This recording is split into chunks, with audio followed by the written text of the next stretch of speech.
A very good evening to all the participants who are here with us today for this webinar. Thank you so much for being a part of these transformative series of the webinars, which we are bringing to you from X-Monks in this International Coaching Week 2020. So today's conversation is about assumptions, and our speaker for today is Gaurav Arora. And he told me yesterday that, Surabhi, just, keep my introduction brief. Don't say too much. And from there, my challenge started, because how can I describe this person who has inspired and transformed the lives of so many, including myself, in a few brief sentences? And the ones who already know him or have interacted with him in the past, who are a part of this webinar, would know exactly what is happening to me right now when I have to explain his body of work, when I have to tell you about him in a few brief sentences. But I'll try. So Gaurav is an inspirer. He is a person who has transformed many lives. He is a dreamer. He is a doer. He is a business leader. He's a thought-provoking leader. He is, a collaborator. He gets people together and he gets those wonderful ideas which are always in his mind into action. He is a master certified coach. He is a mentor to so many people who have done extremely well in their lives, in business, in their personal journeys, as coaches, as facilitators and trainers. He is a world-class facilitator who has led many workshops in India and many other countries. He is the founder of X-Monks, which was formerly Inspire Coaching Systems. He started this beautiful organization, with a dream in his heart in the year 2009. And what started as a boutique leadership firm is an ecosystem of warrior monks, of like-minded individuals who are now creating personal transformation and leadership development programs and different value offerings for many. So this is the gentleman, for whom I am supposed to speak in very few lines, which is a very difficult task. He is a storyteller by heart. He has this boyish charm, and he is a very vulnerable person when you are with him in those deeper conversations. And I'm sure he'll bring all of that to this webinar. An extremely dear friend, my coach, my mentor, my guide, I bring to you Gaurav. Just before I begin, I wanted to speak a little about what he will tell us today. So he is talking to us today about dealing with assumptions. As human beings, we create meanings to a lot of things which are happening around us, which may or may not be true, but they hold very true for us. And even in our conversations at work, when there are conflicts or when there are different thought processes which are going on, he normally asks us, what assumptions are you operating from? So my friends, I bring to you Gaurav, who will tell us, how do we deal with assumptions, and more so in today's times when we are experiencing something which is very different and unique for us. He would be telling us how to discover and identify your assumptions and patterns that are not supporting you and keeping you away from living a happy and fulfilling life. He would also tell us about finding ways to crack the code, to be the leader that you really want to be. So without taking any more time, I present to you Gaurav Arora. Thank you so much, Surabhi, for this wonderful introduction. Very, very heartening, very, very overwhelming to hear about myself. Thank you. So thank you so much, ladies and gentlemen, and thank you so much for being here.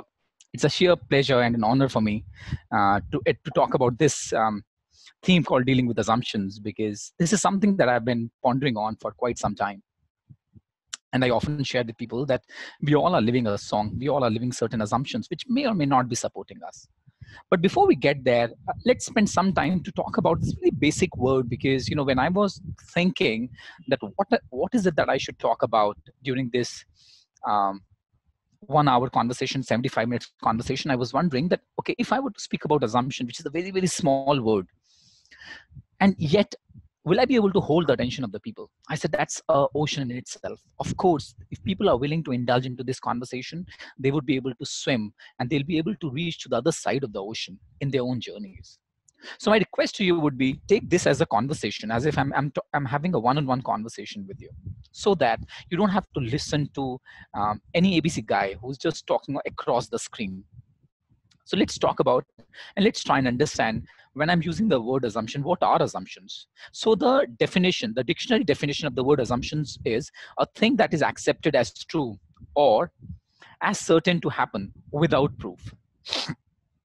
And there are a lot of people who have gone through my webinars, who have gone through my sessions in the past as well. So my request to you would be, I'll be taking a pause after 30 minutes. And I personally love taking questions, right? Because I think when you ask me questions, that will help me to bring out the best in me, whatever limited experience that I have in the space of leadership development and coaching and entrepreneurship. And I would be more than happy to share whatever little I know. Now, when we're talking about what are the assumptions, let me just quickly take you around 18th of March. Now, this was the time when India started experiencing the heat of COVID-19. And people were talking about that soon there would be a lockdown. Before we could really realize what's happening, within 2 to 3 days, there was a lockdown. It took me almost like 7 to 8 days to come back to my senses. For almost 7 to 8 days, I would start my day as if it's a normal day. And I would not do anything. I would sit in front of computer. I will think, how should I actually streamline my business? How should we really streamline all the work that we have? And I could not find any answer to that. It took 7 to 8 days. I started talking to my team members and I realized even they are not doing much work. And then assumption is not that only you have. Even an organization as a collective team, there could be certain assumptions. So it's very, very important to identify what is the assumption that I have that I'm living from. And also, what are the assumptions of the team that we as collectively as a team operating from? Because the moment you've been able to identify that, it's going to create a beautiful shift in the way you show up in the world, the way you approach yourself, the way you approach the other people. And I often share with people that your interpretations that you have drive your behavior. Your interpretation drive your behavior. Now, again, going back to the same week, what was happening, as I mentioned to you, there was nothing much that I was doing. Every day, there would be a lot of tension that I would slowly and steadily would start cropping in. And at the end of the day, I would say, this is what I wanted to do, and I could not do that. The second day, the third day, the fourth day, a complete week passed by. And when I was reflecting, hey, what has happened to me? And I started reflecting on what did I do in the last week? Possibly, and probably there was not an answer that I was really proud of. And that is what reminds me of what Socrates mentioned once. He said, an unexamined life is not worth living. And that is the time when I started reflecting. Why I'm sharing this COVID-19? Because this is one thing that we all are dealing with. All of us are dealing with, right? We all are either doing something phenomenally well for ourselves, or the few of us, we are not doing much. So for example, if I talk about myself as a leader of this organization, when I stopped breathing, when I stopped considering, when I stopped examining my own beliefs and my own life, it actually halted almost. The organization halted almost like for 7 to 8 days. And there was nothing much, there was nothing fruitful that I was doing. So I would sit in front of the computer and I will not do anything fruitful. Now that is where I started going much deeper within myself. And I started asking, what are the assumptions that I'm operating from? Now, before we talk about how to deal with the assumptions, it's extremely important to talk about what are the behaviors which may or may not be supporting us, right? Now, I often tell people that in order to deal with assumptions, so there is no direct operating system, or there's no operating system that through which we can check that what is the operating system that I'm operating from, which may help me to grow or which may not help me to grow in my life. The first thing to check in our own life is identify the behaviors which might not be supporting us, right? And that is what's something to ponder on. If you look at what are those important dimensions of your life, if you're talking about relationships, if you're talking about your physical health, It might be you might be talking about the way you show up as a leader in the organization. The way you may want to talk about the way you show up as far as your finances are concerned, or you may want to talk about that it's so easy for you to give up, right? And for that, what we have done is I've actually um, raised a poll. So my request to you would be just press the poll and just see what happens. But before that, let's try and understand whether in your personal life or professional life, do you feel that there's some behavior that you need to break through, that you need a breakthrough in, and yet you find it extremely challenging to get out of that? So for example, it could be very, very simple thing that what are those triggers that trigger you the most?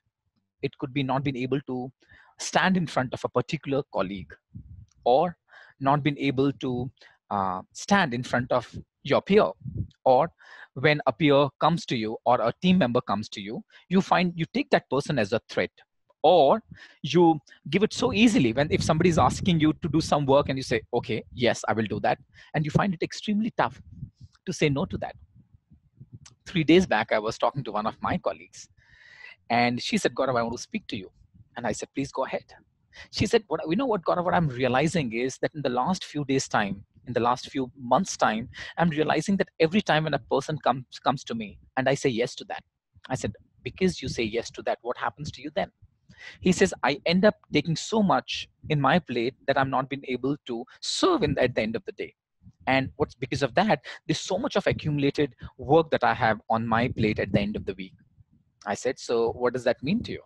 And when she started saying, we started going further deeper, because every behavior, as I mentioned, there is an underlying current which is going on. And that's the current what we call as the assumption.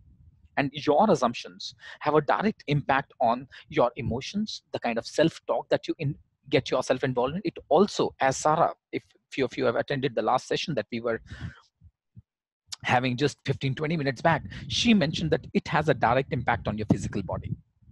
So what we are going to do is that any behavior in which you are not at all happy, in which you are not at all comfortable in or convenient in, so that means there's a behavior that you need to break the shell and get out of that. So if you look at this picture metaphorically, there is certain behaviors that you have actually outgrown that.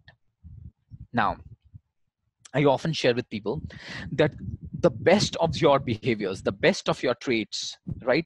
The something which was your strength would come a time when it will become your area of development. And unless you serve that, you'll not be able to grow and move to the next level. And that's where we are saying that most of these assumptions are very unconscious. And anything that we can bring unconscious to the conscious, we would create the same results with which we'll not be happy, and then we'll call it luck. Now, let's try and understand what are the possible behaviors which might not be supporting you. So let's look at that. So there are certain behaviors, as I mentioned, identify a behavior with which you can relate with. Now, we are just going to shoot a poll here. The polls, it is like, I'm critical of myself when things don't go as well as expected. I believe average is definitely not good enough. I believe to feel good, one must constantly move on, right? Or I'm hard to get to know. At times, I'm critical of myself and others. I have to be one step ahead of others.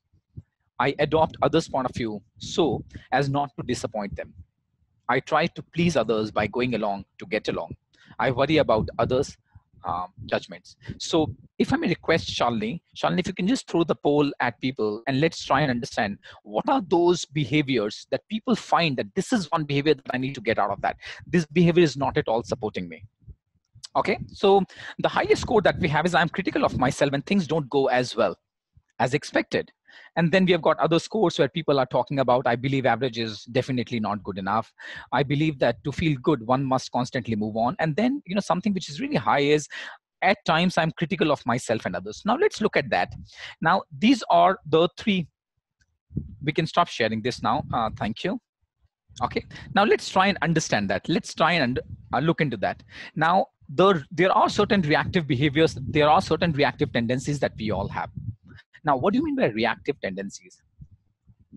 In a very simple nutshell, reactive tendencies are those tendencies which were my strengths at one point in time. And now there's a time when I have outgrown that, when those strengths are not at all serving me, right? That is one way of looking at that.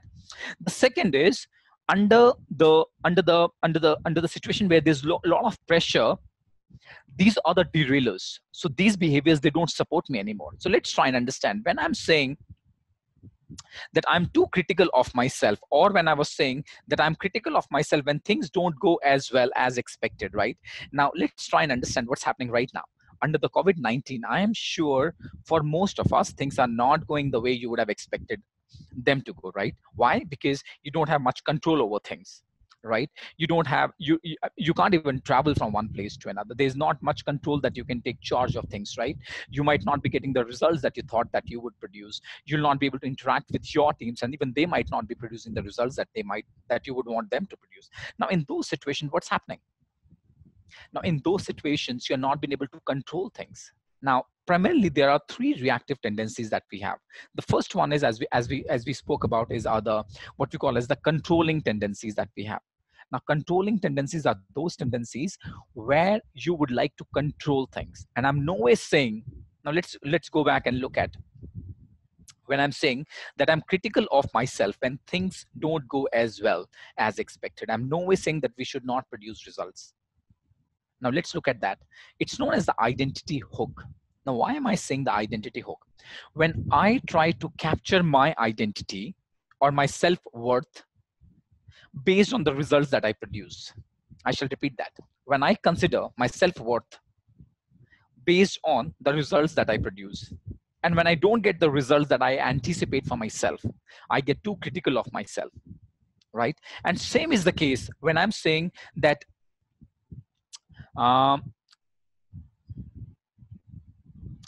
the second one is, I believe average is definitely good, not at all good enough, right? I believe to feel good, one must constantly move up. So if you look at the top three that we are talking about, I'm critical of myself and things don't go as well. I believe average is definitely not good enough. And I believe to feel good, one must constantly move on. Now, in this scenario, what would happen? Today, you might produce results, which is 7 on 10, and yet you're not at all comfortable with yourself, because your self-worth is only when you are producing results, and or when your self-worth is equal to when constantly you're moving to the next level.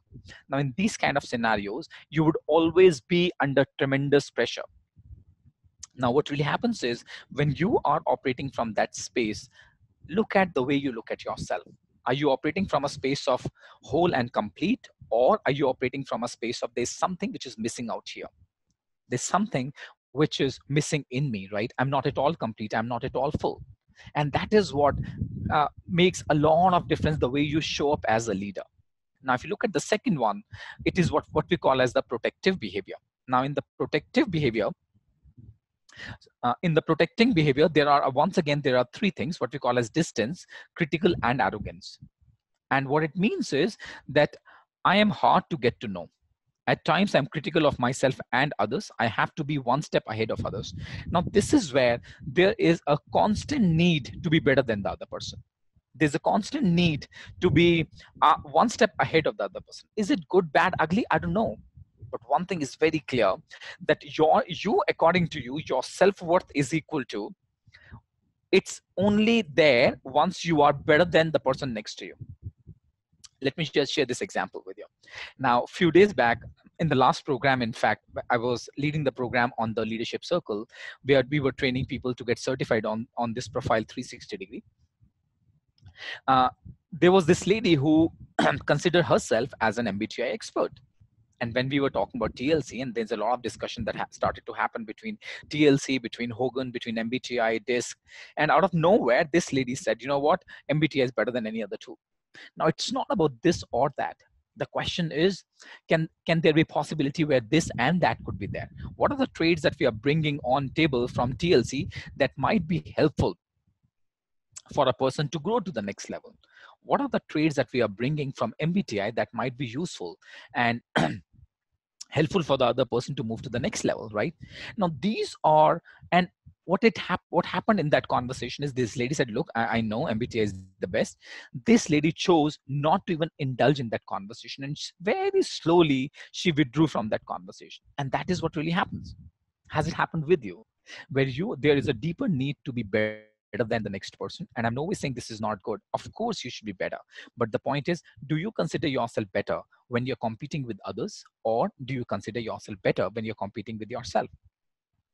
If you ask me, I'm very high on this one, right? I find it's a consistent challenge for me to rework on myself, or for that matter, in the controlling one, right? The question is, how aware are you that which is that reactive tendency which is not supporting you? Now, what, as I mentioned, the reactive tendencies are those tendencies which were your strength at one point in time, and now you have overgrown them. Let me give you a very simple example metaphorically, and I'm sure all of us would be able to relate with that. Now, take a pencil in the chat box, just write down, give me either a pair of shoes or a shirt or a t-shirt that was your favorite as a child. So you may want to just type it in the chat box that as a child, my favorite dress was a blue color t-shirt or a blue color trouser, or it was a pair of shoes, or it was a pair of slippers that I was wearing. Just write down. So it was okay. So it was shoes, my ballet shoes, t-shirt, frock, shoes, fantastic, dress, fantastic. Sneakers, skirt, a frock, shoes, a top, fantastic, a pink top, shirt, a pair of trousers, fantastic. Thank you for sharing that. A white shirt, by okay. As as a child, red color t-shirt, canvas shoes, turban, love it. As a child, it was my floral print, light blue shirt, colorful shirt, okay, multicolor shirt, blue shirt, white shirt with red dots, tie with pins, floral dress, fantastic. I still remember one of my favorite dress was, it was I remember I was in third standard, and I used to stutter. Most of you would be aware, a few of you would be aware that at one point in time I used to stutter and could not speak properly. And my sister, my elder sister, got me a police dress. You know what, the dress that cops wear. And it was, I was like that short, and I used to wear that. There was a beautiful cap that I used to wear, and I had those bulge cheeks, red color cheeks. And I was like, people used to call me, hey, here, he's too cute. What really happened is, I used to get a lot of compliments. And every time when I have to go somewhere, I'll say, you know what, mom, I want to wear that pulit wala dress. Now, why would I wear that? Because I used to get a lot of compliments in that. I used to get a lot of acknowledgement there. Why? And I don't know, because I got addicted to that. Now, what really happens is, I started to feel that my self-worth is dependent on the kind of compliments that I'm getting from people. And that's what we call as the complying. And in case people don't love me, so that means I'm not worthy of it. Now, this is what really happens. As a person who is growing one step at a time during the childhood, we get addicted to the compliments that we get. And it's a very normal behavior. There's no rocket science in that. But the question is, the moment I'm getting addicted to that, I get to identify with that pair of shoes, or with that pair of trouser, or the t-shirt, or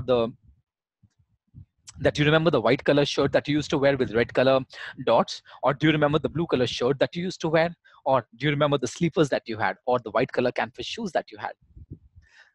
Ladies and gentlemen, the question is, I am not my pair of shoes. I am not my t-shirt. I'm definitely not the trouser that I wear. I'm much more beyond than that. And when I'm saying it's an identity hook, there's a tendency in all of us where we tend to identify. I should repeat that. There's a tendency in all of us where we tend to identify with the pair of shoes that I wear, with the pair of shirt that I wear, with the pair of with the frock that I used to wear, or with the police cop dress that I used to wear. Now, similarly, as we grow on, as we move on in our life, delivering results is only one of my behaviors. That's not me. Being better than most of the people around me, that's one of my behaviors. That's not me. When I do some really good work, when people compliment me, when people appreciate that, that's not who I am. I'm much more beyond than that. And when we get into this trap, what we call as the reactive tendency, we get into something what we call as the identity trap. Now, the moment you are in the identity trap, metaphorically speaking, Let me just metaphorically use this example. Let's say if this is the identity trap that I started to believe, right? I believe that I'm this bottle. The moment I believe that I'm this bottle, then everything is available to me, anything that comes in the purview of that bottle. But anything that comes out of that, anything that emerges out of that bottle, I will not be able to relate to that. Why? Because for me, that's beyond my identity.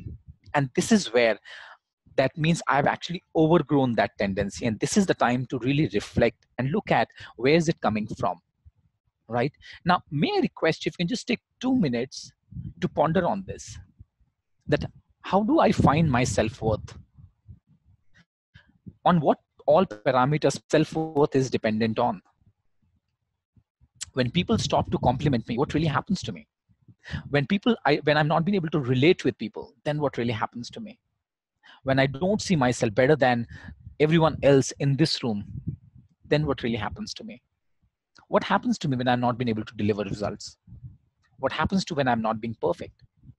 In my coaching and one-to-one conversations that I do, and all the leadership workshops that I do, what I've realized is, if not all, most of the people that I've come across, I find them extremely critical of themselves. And they are not at all comfortable in case they see even a inch of uh, difference in what they were expecting from themselves and the kind of results that they've been able to deliver. Let me just share this example with you. Currently, I'm working with one of the CXOs of one of the consulting companies, and uh, during one of the coaching conversations, she started talking about two things. She said, I would like to talk about my relationship. They are not at all going really well. And I was very curious. I said, so why do you say so? And the conversation went deeper. And when she started sharing, she realized that, you know what, Gaurav, I'm being too critical of myself. I'm being too critical of people. I think I'm chasing something what we call as perfection. And I asked her, what do you mean by perfection? What is it that you're seeking for? She thought for a while. And she said, Gaurav, you know what? That unless I find that the kind of results that I am delivering, unless all the team members who are working with me, unless they deliver that, I'm not at all comfortable with that. And I asked her, then what really happens? He said, then I really push them. I said, okay, when you push them, then what really happens? She thought for a while. She said, at times, either I end up doing it myself, or in case I don't have time, I demand a lot from people. I said, then what really happens? She thought for a while. There was a beautiful pin drop silence in that conversation. And she said, Gaurav, it's impacting my relationship with my team members. In the last 6 months' time, 3 people have left my team. And then what happens? And then she got into another deeper conversation, right? Where she started reflecting on what's working, what's not working. Or for that matter, if I were to give you another example of what we call as the complying behavior. So the example that I shared with you was about controlling behavior, where you would like to control things and you would like to be perfect as per your standards, right? And I'm no way saying there are some universal standards about perfection. These are your own standards that you're keeping in your mind. And that is what we'll get into. The second example that I would love to share with you would be around the complying part, where I feel that unless people like me, I'm not worthy of it. Unless I get approval from people, I'm not at all comfortable with that. And that is where I'm sure either you are one of them, or you would have come across people who find it extremely tough to get feedback from people, right? For them, getting feedback is not at all easy. And in case people are saying anything, even if that could be for the betterment of that person, this person will take it otherwise. Why? Not because he or she would not want to develop, not because he or she would not want to grow and move to the next level, but the self-worth, the way she defines her self-worth, or the way he defines his self-worth, is dependent on the compliments, the acknowledgement, the approval, and the sense of belongingness that this person gets from the other people. So that means I am actually giving um, I'm giving the key to my happiness. I'm giving the key to my contentment and my satisfaction in the hands of the other person. And it's so easy for the other person to trigger me. He just need to say one thing, or she just need to say one thing, and I would get triggered.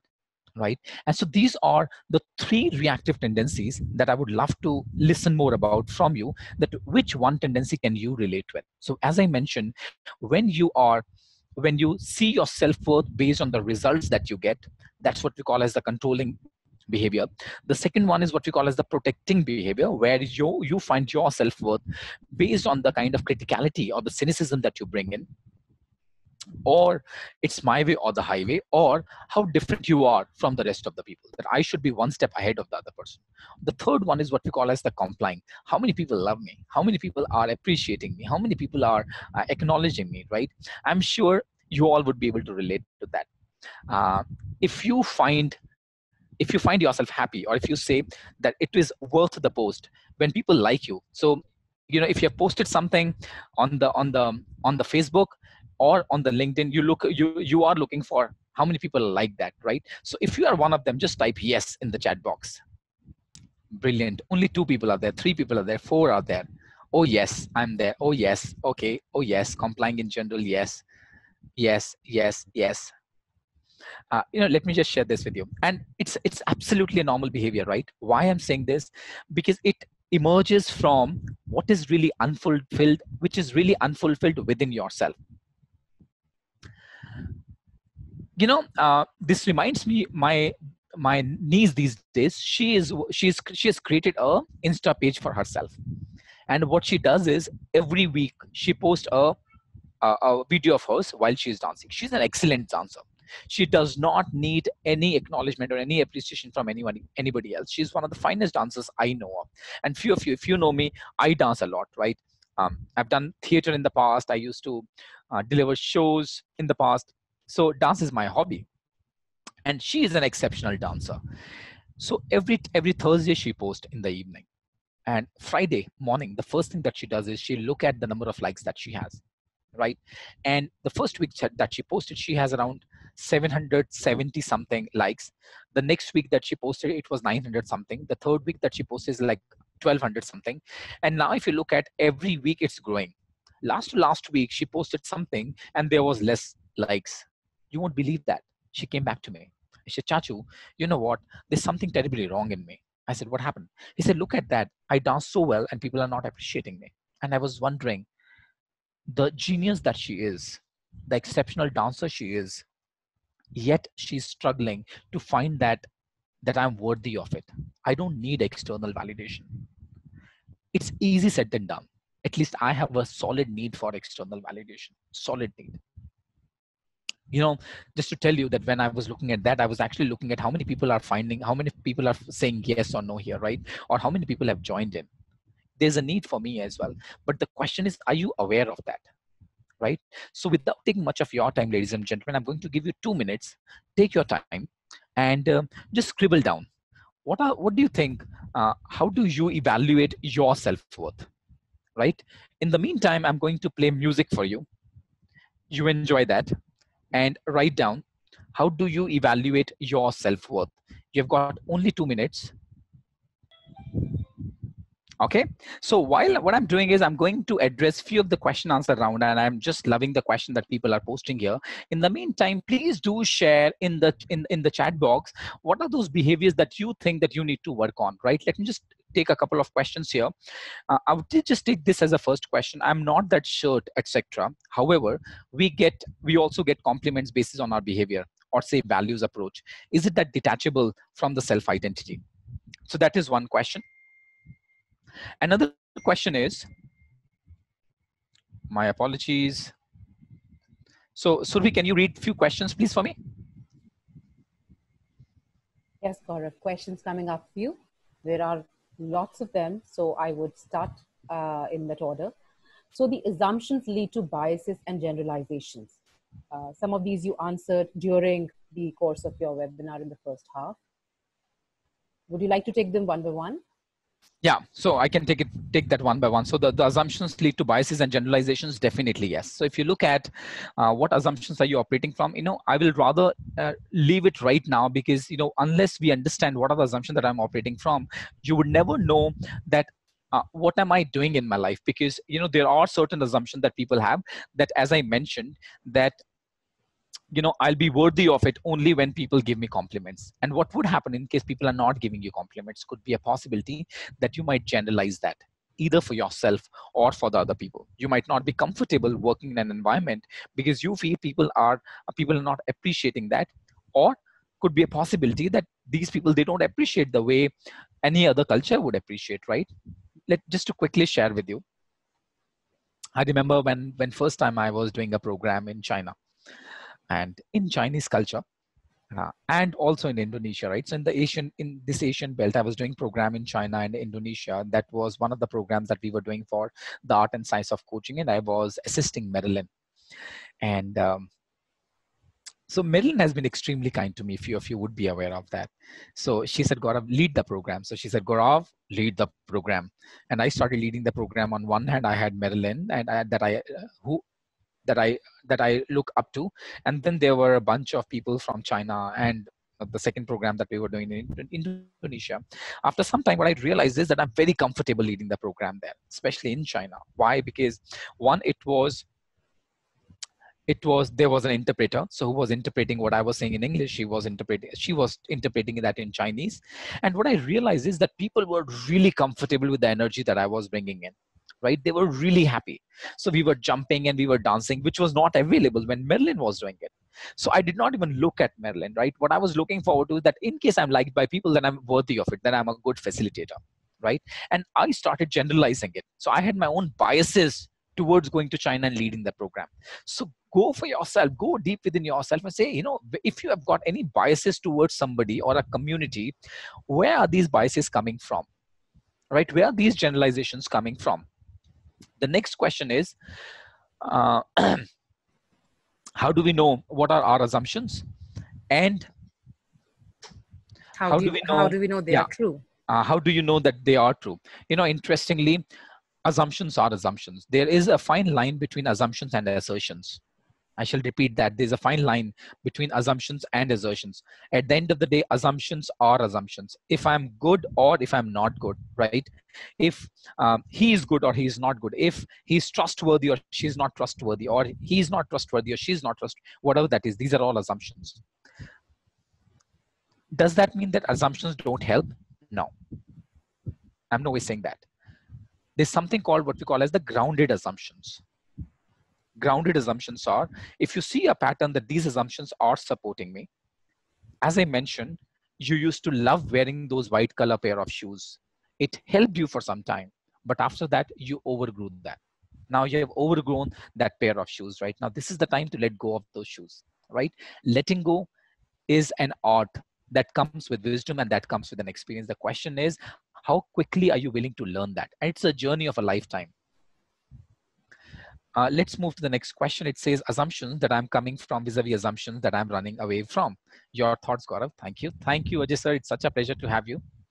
What are those assumptions that I'm actually moving towards? What are the assumptions that I'm running away from? That's again a question that's a deeper introspection that you need to get into for yourself. How far these assumptions operate, how far these assumptions supporting you. And in case you're running away from something, there's something that you're trying to avoid, right? I'll connect it back to the identity part that I was talking about. Now, at times, we do things which might not be supporting us. At times, we do things which is against or that does not validate the identity that I hold true for myself. And that is where we start running away from them. There's somebody asked this beautiful question. Let me just see in case I can find that.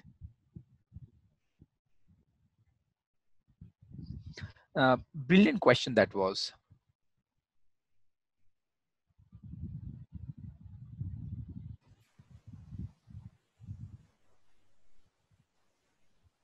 Assumption this. Just give me a moment. I'm just reading. There was a brilliant question. I thought that would help all of us.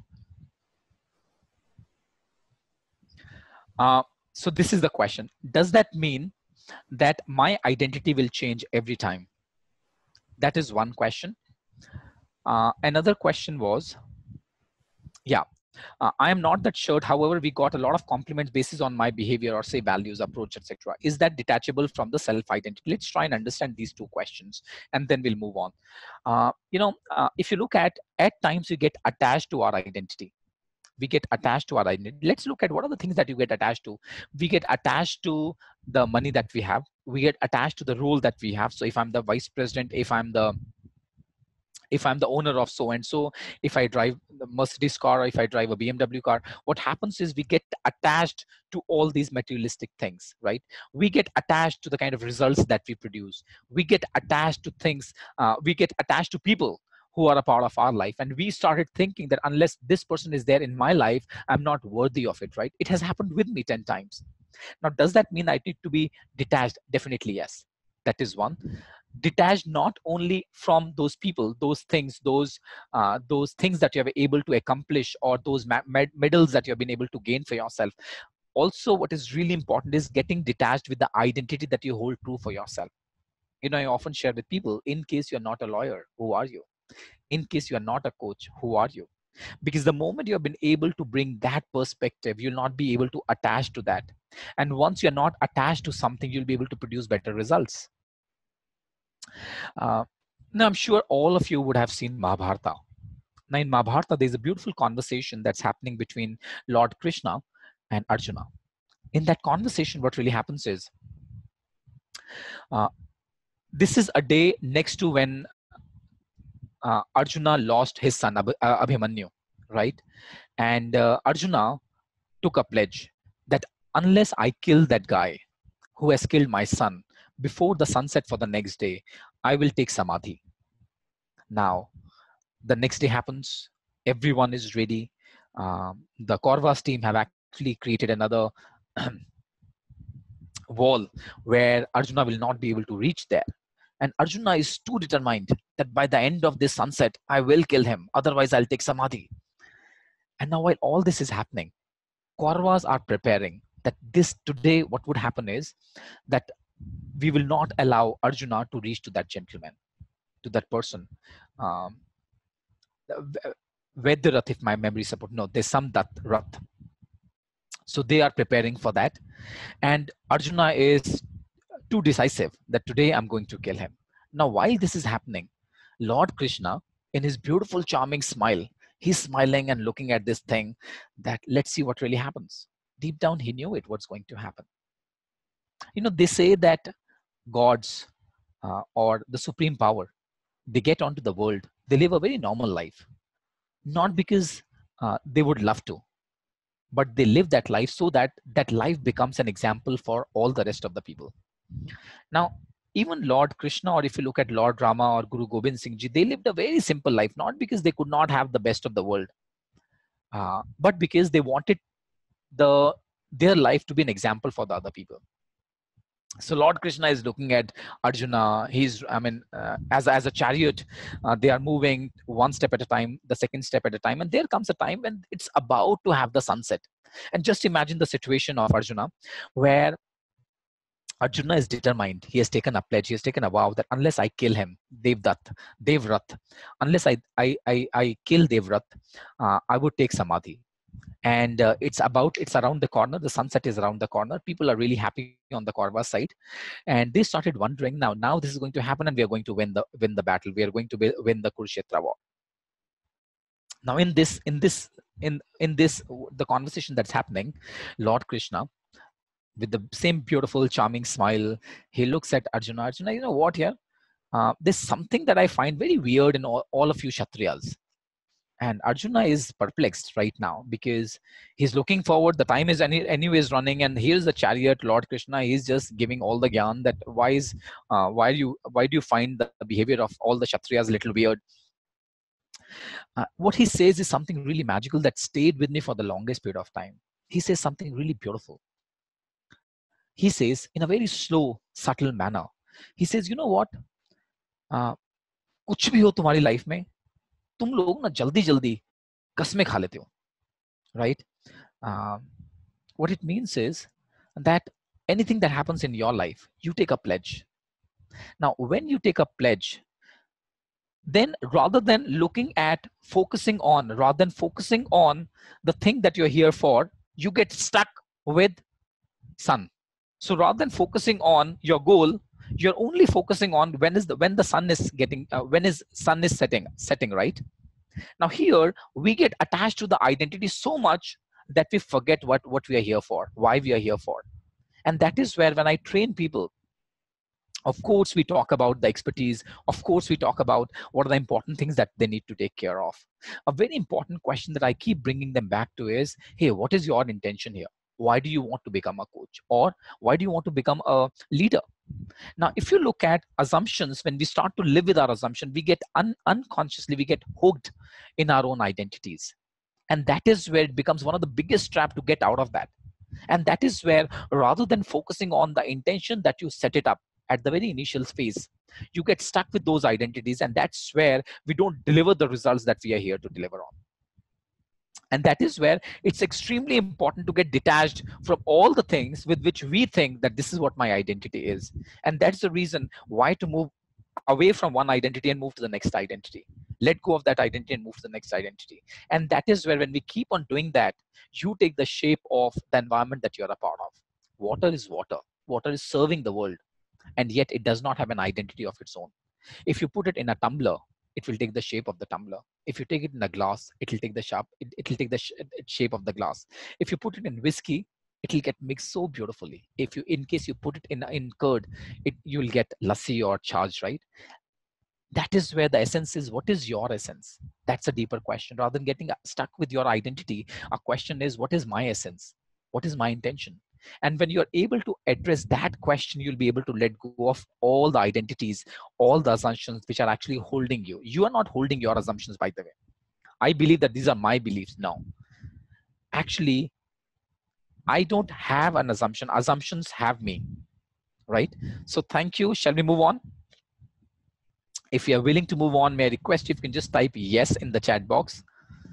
And I can see there's so much on the chat box. If anything is possible for anybody, it should be possible for me. If we were from the belief, fantastic. Thank you. Days before I can done the exercise and this. Thank you. I need to work on being less touchy. Yes, thank you. What I need to work on is control my anxiety when I don't do well. Yes, I need to learn to take the criticism. Yes. Thank you. What are the ways we can break the limiting beliefs and assumptions? We will talk about that. The test of completeness. Thank you. Okay, let's move on. Now, here is the journey that we have to begin now. And as I mentioned, the journey of a leader is a journey of a lifetime. It's a journey of a human being, right? And you know, some time back, I was leading this program, and somebody asked me, Gaurav, why do you say the journey of a leader is a journey of a human being? I said, it will take you lifetime to become a human being. You know, I was doing this program for Titan, and I'm talking about some 8 years back. And Titan has had at that point in time the CSR division, and Mr. Anand Rao used to head that division. And I was talking to him, though I was doing a lot of coaching, but whenever I used to get time, I used to spend time with Anand Rao ji. And Anand Rao is one of those very reverend gentlemen in Titan. At that point in time, he was there. He's retired now, and somebody who is from where I've learned a lot. And he was a master of Bhagavad Gita. He was a master of several other spiritual scriptures as well, whether it's Quran or it's Bhagavad Gita or it's Gurbani. So something that he said, something really beautiful, and that stays with me again. That stayed with me. He says that, you know what? It takes a lifetime to become human, because most of us, we tend to chase greatness without even achieving goodness. At the end of the day, goodness is, being good is good enough. That actually simplified a lot of things for me. And as we move on, I'm going to talk about is that, the moment you are able to realize that this is an identity, this is a behavior which is not supporting me, and that is the journey that you begin. And that's the time when you give birth to yourself. And it all begins from awareness. The question is,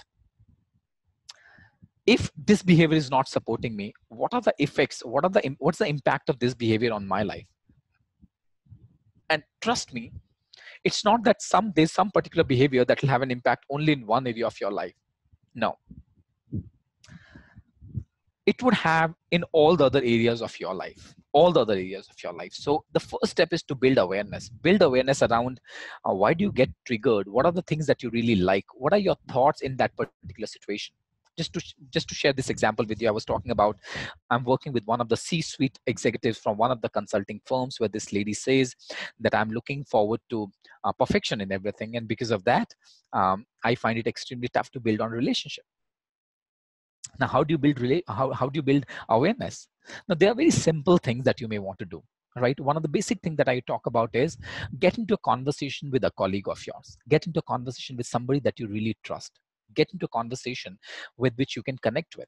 In my life, I've got friends that when I am totally mentally, when I'm not in the state to handle my either business or the the assignments that I'm handling, or I find myself overwhelmed, I go back to them. I ask them, hey, can I spend some time with you? Can you be a sounding board for me? And then I start reflecting. Now, reflection, according to me, is one of the finest ways that could help you to create awareness. Be aware of yourself. What's happening to you? Be aware when you are in this kind of situation, how is this situation impacting you, both positively and negatively, right? So it's not that you should be aware of what's not working. Also look at what are the things that's working in your life. What are those situations that bring out the best in you? Because unless you're aware of that, you'll not be able to show up and move to the next level, right? If I'm making sense, if you can just type yes in the comment box, in the chat box, so that I know that we all are moving in the same pace. Otherwise, I'll be more than happy to take a pause and go a little slow.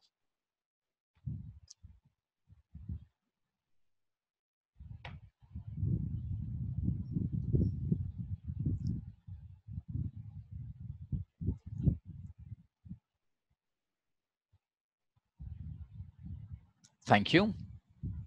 Now, when I'm talking about awareness, I think this is the first step. And in case we have missed out on this step, we'll not be able to climb this beautiful ladder of 4 A's. Now, let me ask you a few questions and just reflect on that. Has it happened with you that in the presence of somebody, you feel challenged or you feel threat? Right? Reflect on that. Has it happened with you that in the presence of somebody, you feel really empowered and you feel that you have the world behind you and you can manage any battle? I have a friend, his name is Saurabh Huda. uh, Saurabh Huda has played a very vital role. To an extent, even he does not know about this. As a child that I was, as a school going boy that I was, I used to take any kind of panga with anyone. And I know I used to be very, very short, 5 feet and 5 inches, very thin, lean. And I will say anything to anyone because I know that I've got a friend with me. And I used to feel so empowered. Now, every time when I'm in the presence of Marilyn Atkinson, I feel that I can I can actually win the world. When I'm in the presence of my team, so in my team, we have got people like Surbhi, we have got Preeti, Shalini, Charu, Lata, Santosh. So every time when I'm in the presence of these people, I feel that, what, I can will the world. When this was going on, the COVID-19 was going on, and I mentioned that for the 7-8 days, I could not figure out what is it I should do. Now, the moment I started working on myself, I realized that I need to take charge, right? Otherwise, what would happen to my team? The moment I went back to them, the kind of acknowledgement that I got from them, I felt so happy, right? Now, you have to figure out what are those things that's giving you more empowerment, and that's awareness. And you need to be aware of your thoughts, you need to be aware of your body, you need to be aware of your emotions. So do more of what's working and do less of what's not working. And when I'm saying do less of, go deep within yourself and identify where is that coming from. Because once you are aware of what's working, this is where you need to take the next step, and what we call as assumptions. And that is where now I'll go a little slowly, because we need to look at what are the assumptions that I'm operating from. Now, the first assumption that I had when COVID-19 happened is, how are we going to deal with the business? What's going to happen to that? I might not be able to pull it. My team might not be competent enough. And those were the assumptions that I had. My team has never sold online programs. We don't have the necessary expertise to build an academy. Just, ladies and gentlemen, just in 1 month's time, when I started to challenge my assumptions, you know, Marilyn Atkinson says, the boldness has the courage to achieve anything that you want to achieve in your life. Boldness has the courage to achieve anything that you want to achieve in your life. The moment I started sharing my vision, sharing my objective, sharing what we really stand for with my team, and that was the time when I was actually challenging my assumptions, things started to shift, right? When I'm saying assumptions, right, go deep within yourself. If something, if one behavior is not working in your life, right? For example, I find it challenging in the presence of somebody. I find it challenging to say no to people. I find a little small in front of people who have got more experience than me. I feel really small in front of people who are from Ivy League college. I find it really small in front of people who are expats, right? There was a time I used to feel so inferior with my expats friends. There are so many people that I work with, and I used to feel so inferior, not because there is less content in me, but I could not speak the flawless English or the eloquence that they used to bring in. And then I realized the kind of things that I'm bringing on table, that's my gift to the universe, that's my gift to the humanity, as much as that's their gift what they are bringing in, right? So again, I'm going to take a pause here. My question to you is, what are those assumptions that you have? And we'll take the next step, and where we are going to talk about how are these assumptions supporting you or they are not supporting you. Just take 1 minute time to write down what assumption do you have underneath that behavior which might not be supporting you.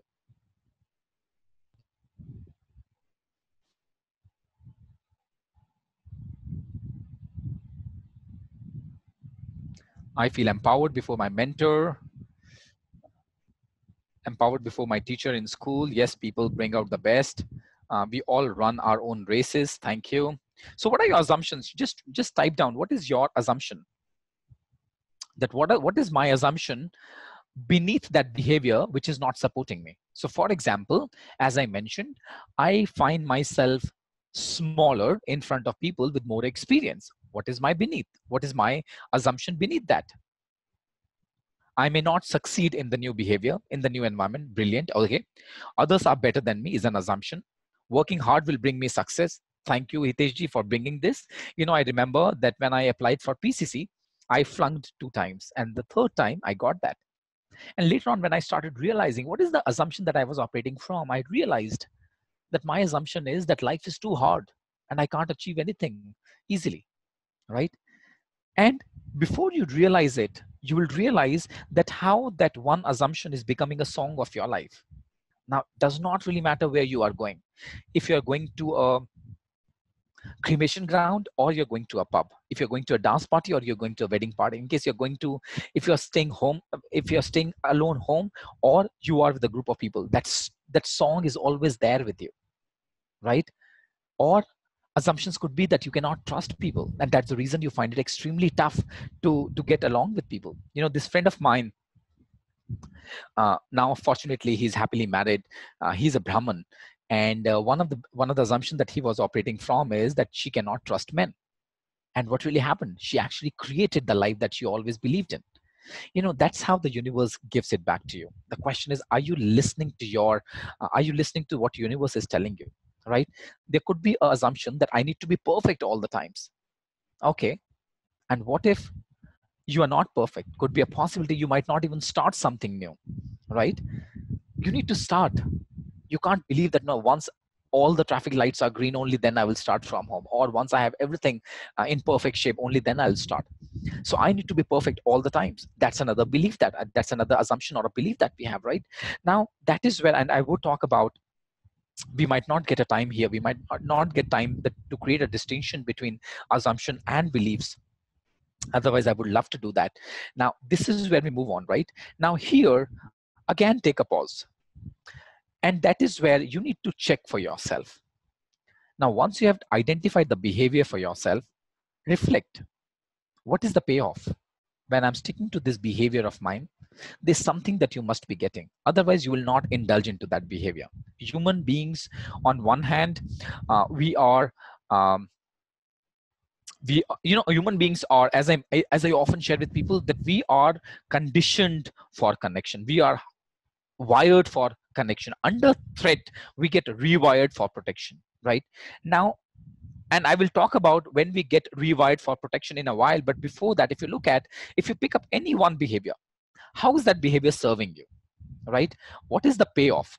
So for example, one of my assumption was that nothing comes easily to me, right? Or one has to go through tough times to get something new. So how did it help me? It helped me to win a lot of battles, right? It helped me to deliver results. But at the same time, what was not available to me, right? What is the cost that I have to pay? The cost that I was paying was relationship with my peers. When I was only focusing on my results without taking the team together, I was losing out on my team members. And today I'm really proud of the fact that today we are a team of 18 people. And few of the brilliant people, few of the most brilliant people and the amazing people are a part of our team. And together when we are working, we are able to give space to each other. We don't counter each other. Right? Of course, we have got our own fights. Of course, we fight like cats and dogs. And there are times where we get into uh, the the the the the lock situation with each other, and yet I think we are able to accept each other. Why? Because we are able to look at ourselves from this behavior. So what is the payoff? What is it that I'm getting right now?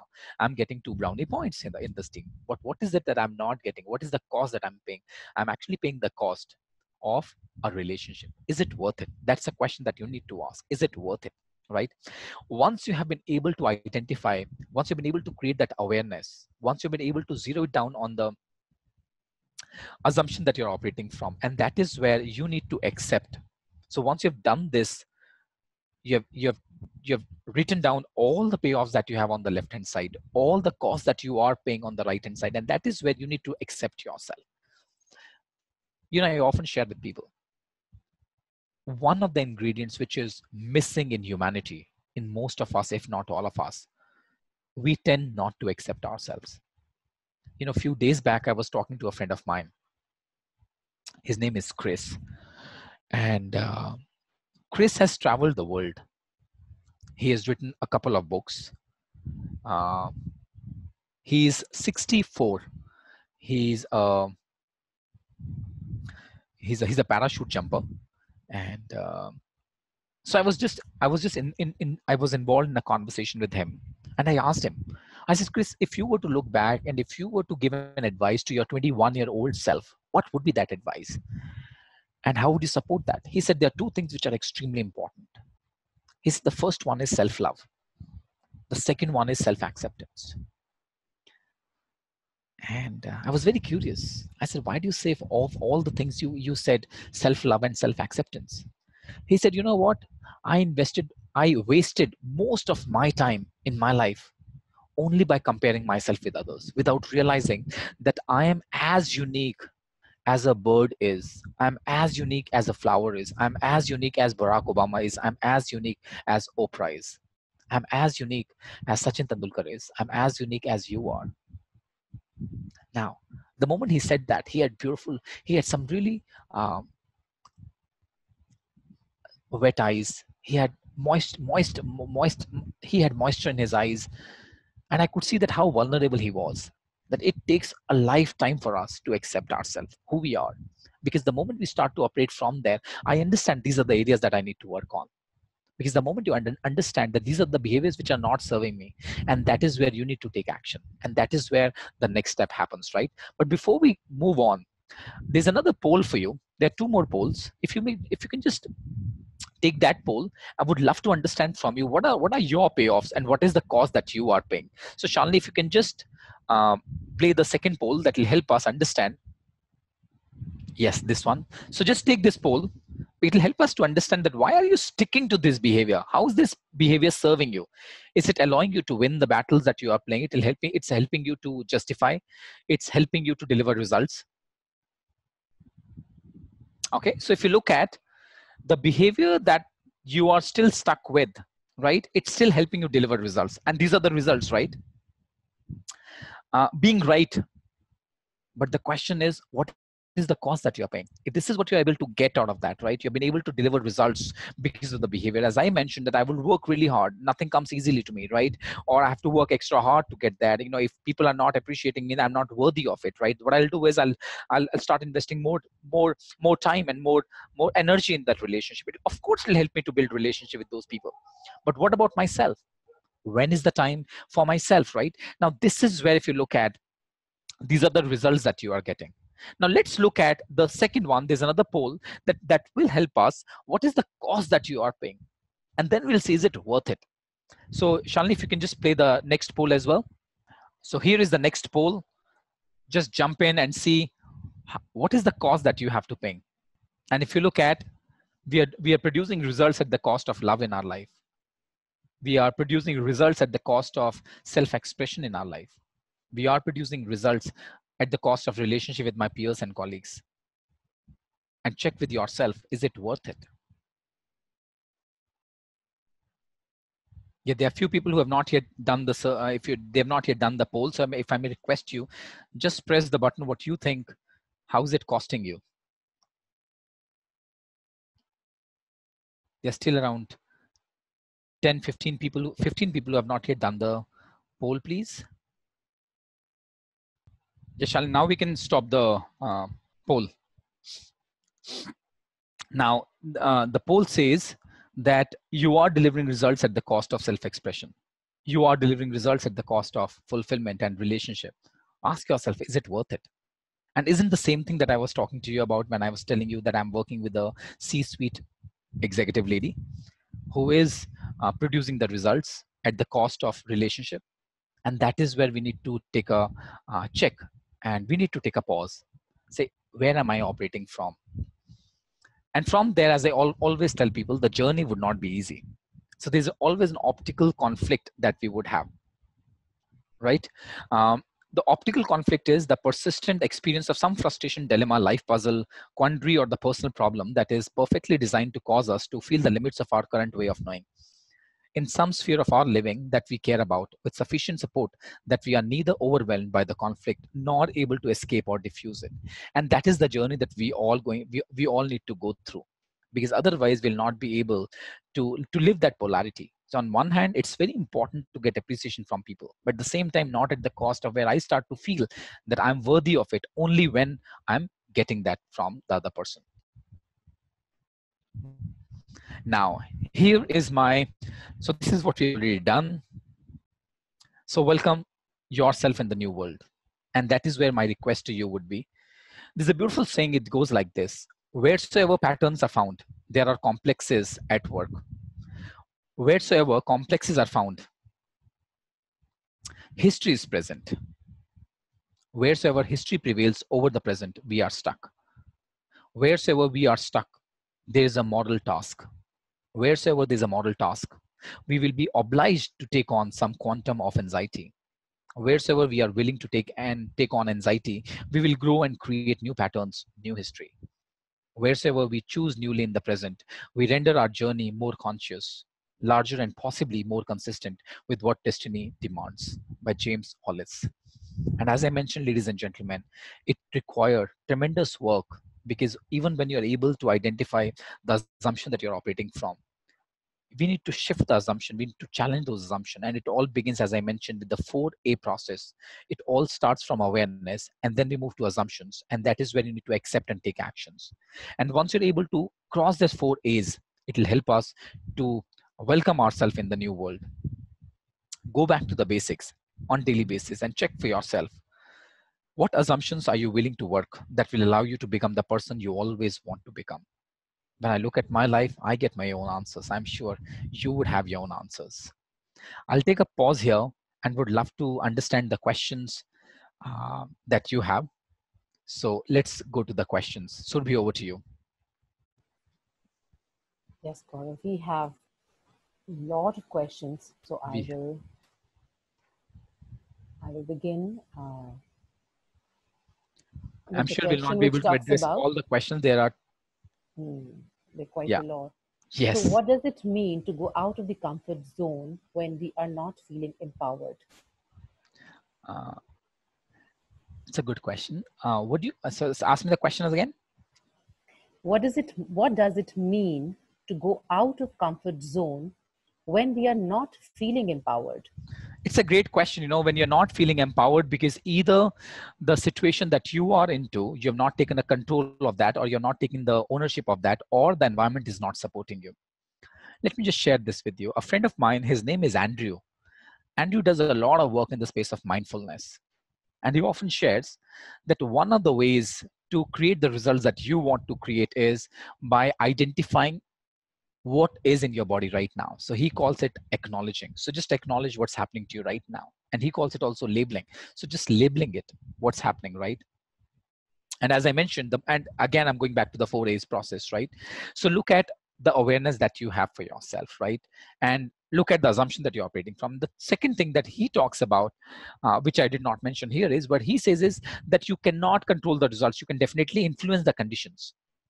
So when you're not feeling empowered, right, either shift the assumption that you're operating from or shift the environment that you're a part of. Could be a possibility that you feel really empowered for yourself, but the environment that you're a part of, you might not be very comfortable there, right? So just to share with you my example, when I used to work with one of the banks, I'm not going to name that organization, but when I was working there, the environment that I was a part of, I used to feel so small about myself because I was there as a management trainee. I'm talking about 15 years back, 15, 16 years back. I was there as a management trainee, and while I was there, my boss would come to me and he would ask me a very simple question: Gaurav, have you delivered results today? Right? Did you go for business meetings? Right? And I would say no because I was not at all enjoying that. Does that mean that I was not empowered? No. I used to feel really empowered because I used to study a lot, right? I was doing all the research about the industry that I wanted to get into. That I used to do a lot of research around this industry, the learning and development industry, the coaching industry, right? I had no clue about that, and I was doing research. I was empowered there, but the environment was not at all empowering for me. So I had to let go of that. So if not the results, always work on the conditions that you can influence. That's my take. Thank you.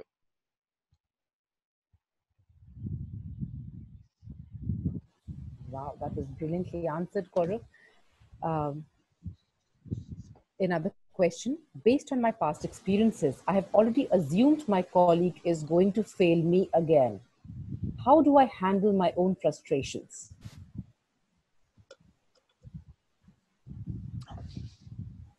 So what I'm going to say may or may not make sense to you right now, but I assure you it will make sense to you as we move on.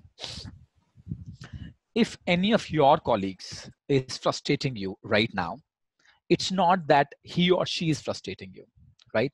You already have the seed of frustration within yourself. He or she is just being instrumental in triggering that. You know, from an orange, you'll only get the orange juice. You cannot get the mango juice. So the seed of frustration is already there in you, and that you have been dealing with. If not her, if not him, you would have somebody else trigger you off, and you would trip off again for sure. Rather than looking at him or her as somebody who is frustrating you, I would say look at the other person as somebody who's a gift for you, because life will keep giving you reasons to get better. The journey of life is not to accomplish 10 things. The journey of life is to become a human being. And we become human beings not by learning new things. We become human beings by unlearning a lot of things. Having said that, rather than looking at that person as somebody who's frustrating you, start looking at this person as somebody who's a gift for you, who is helping in your journey as a human being. As I mentioned, the journey of a leader is a journey of a human being. And there would come a time when something would happen, you'll be able to observe that, and they'll say, this behavior or this situation used to trigger me a lot. You know, as they say, in when we are too much occupied in our own minds with our own self, and there's a term called what we call as personalization or self-referential. I'll repeat that: personalization or self-referential. Now, these are the two terms. It happens when the world revolves around me. How could she say something like this to me? How could he say something like to me? When we stop doing that journey, we get onto a journey of a human being, because awareness and ego cannot stay together. Either you can embrace awareness or you can embrace ego. Make a choice. Thank you. Wow, this was quite interesting. Personalizations. Uh, there's another question, very interesting question, Gaurav. How to correlate self-commitment with self-worth? A brilliant question. Thank you. And I can see, Sulbi, there are 30 questions. So we would be more than happy to have the blogs on all these questions. I'll be more than happy to write myself on all these, and you will find that on our website. What's the difference between self-commitment and self-worth? Yes. Right? Beautiful. Self-worth is not dependent on anything else. And that should be the journey. My self-worth is not dependent on anything else. My self-commitment is, I can tell you about myself. Let me just tell you. Is it a fact for me today? No. So does that mean that my self-worth is not dependent on anything else? Absolutely not. Myself, the moment I am committed to myself to get to a place where my self-worth is not dependent on anything else, I think that's how I'm going to address. So let me just restate that. My commitment to myself is that I'm going to get to a place where my self-worth is not going to be dependent on anything else. That's my self-commitment to myself, to become the human being that I want to become, where my self-worth is not dependent on anything else. Yes. Let's take one more question. Sure, Gaurav. Assumptions in organizations create culture. It would impact the inclusivity of the culture, would it? Say it again. The assumptions in organizations create culture. It would impact the inclusivity of the culture. It would impact, I would say, everything in the organization. There's something, and I often share with people, the business results is equal to the individual effectiveness and the leadership consciousness. I shall repeat this equation for all of us. The business result, the business performance of an organization is dependent on individual effectiveness and the collective consciousness, the leadership consciousness of the organization, right? What it means is that once you bring, when you are there, you get hold of all the other people, and before you realize, there's a collective assumption that the organization is operating from. This is who we are. This is how we are. As an organization, one of the assumptions that we are trying to distill in the organization is that we stand for our customers, and we don't call our customers as our customers, we call it as our friends. So we'll go to any extent to serve our friends, right? I was extremely happy in the morning itself. Somebody tagged me on LinkedIn, and this lady works with um, Maruti, and she says that I've learned that your customers should not be your customers, your customers should be your friends. And she says, I've learned this from my coach, Gaurav Arora, and that's where she tagged me. She said, in his organization, there's a department, what we call as the friends relationship management. Now, that's an assumption, right? If you look at any behavior, underneath that, there's an assumption. So if you look at the collective assumption of an organization, you will realize that it's impacting everything. Let's look at the difference. I'm not going to talk about two different companies, but let's look at what's happening at Tata's, right? What do you think? What is the collective assumption of this organization? Think about that.